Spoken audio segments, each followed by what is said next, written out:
All right, let's dive right in. Today, we're going to unpack Will and Ariel Durant's incredible book, The Lessons of History. Now, these two spent basically their entire lives writing a massive 11-volume history of civilization. Then, they did the impossible. They boiled it all down into 100 pages of pure insight. So, let's see what they found. Right out of the gate, the Durants hit us with this really heavy question. Are we just stuck in a loop? Is all of human history just us making the same mistakes over and over again, just with better technology? That's the challenge we're going to tackle in this explainer. And as if that wasn't hard enough, Durant himself throws a wrench in the works with this quote. He's basically saying that history isn't some perfect, objective science. It's a story told by biased people, picking and choosing from whatever evidence happens to survive. So, okay, we've got to approach this with a bit of humility, right? A healthy dose of skepticism. Let's see what we can find anyway. Okay, so our first clue? It doesn't come from dusty books or ancient kings. It comes from biology. The Durants argue that human history is just a tiny fragment of our biological story, and that means we're performing on a stage with some very strict, very old rules that we simply can't change. And that first biological lesson, well, it's pretty brutal. At its core, life is competition.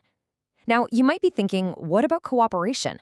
We see it everywhere, in families, communities, nations. But here's the twist the Durants point out. Cooperation is usually just a strategy for better competition. We form groups to make our groups stronger against other groups. All right, lesson number 2. Life is all about selection. Nature, you see, doesn't really care about our modern ideal of equality. It thrives on difference. We are all born unequal in our health, our minds, our abilities, and that variety is exactly what nature needs to drive selection and evolution forward. And the third biological law, life has to breed. Nature has a strong preference for quantity because a bigger gene pool gives selection more to work with. The Durants put it pretty bluntly. A nation with a falling birth rate is, in the long run, challenging a more fertile group to come and replace it. It's a tough pill to swallow, but it's a recurring theme in history. So when you put all these biological realities together, you get one of the biggest, most fundamental conflicts in all of history. The tug of war between freedom and equality. They're like sworn enemies. If you give people total freedom, their natural inequalities will just get wider and wider. But if you want to force equality, you have to take away some of that freedom. This isn't just a talking point for politicians. The Durants say it's a tension that's baked right into our biology. So if the stage itself, the biological rules, doesn't change, what about the actor? What about us? Well, the Durants argue that our basic human nature, our instincts for survival and reproduction, haven't really evolved much at all. What has changed, and changed dramatically, are our moral codes. Now this is a really powerful, kind of mind-bending idea. Think about what we call sins today. Things like greed, or aggression, or being ruthlessly competitive. The Durants suggest these aren't signs of our corruption, but leftovers from a time when those exact traits were virtues. They were what kept our ancestors alive in a kill-or-be-killed world. And you can actually see this evolution play out. For thousands of years, in the hunting age, violence and greed were survival skills. Then came the agricultural revolution. Suddenly, you needed people to be hardworking, peaceful, and stay in one place. So a whole new set of virtues was born. And now, the industrial age, what are our virtues? The question marks are there for a reason. We're still trying to figure that out. The point is, morality isn't some fixed absolute thing. It's a human invention that changes with the economy.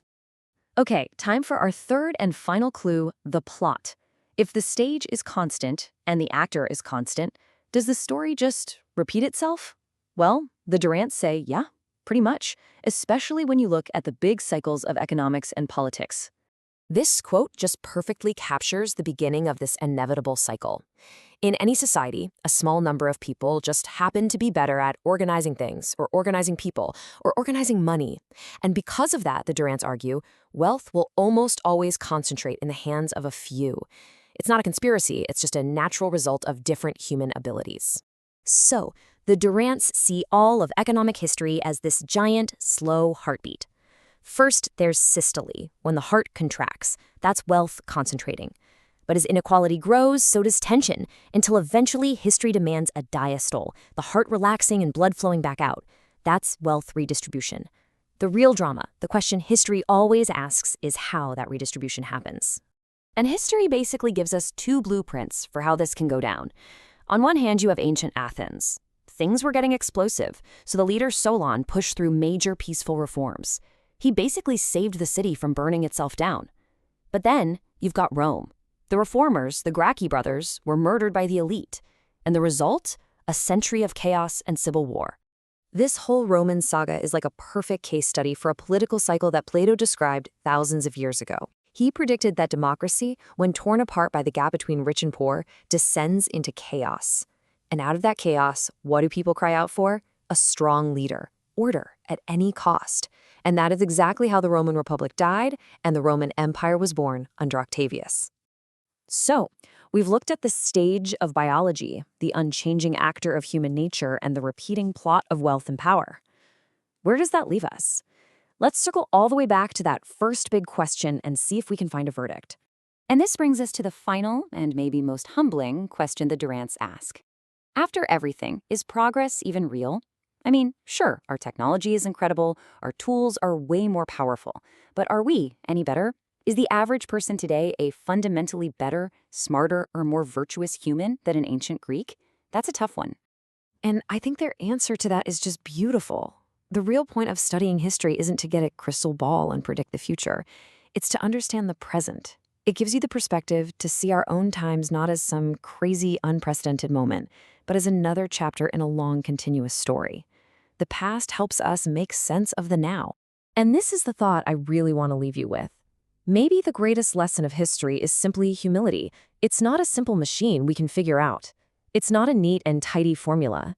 It's messy, it's chaotic, it's full of contradictions, it breaks all our rules. Well, the word they use is baroque. And maybe, just maybe, understanding that, accepting that beautiful complexity is the real beginning of wisdom.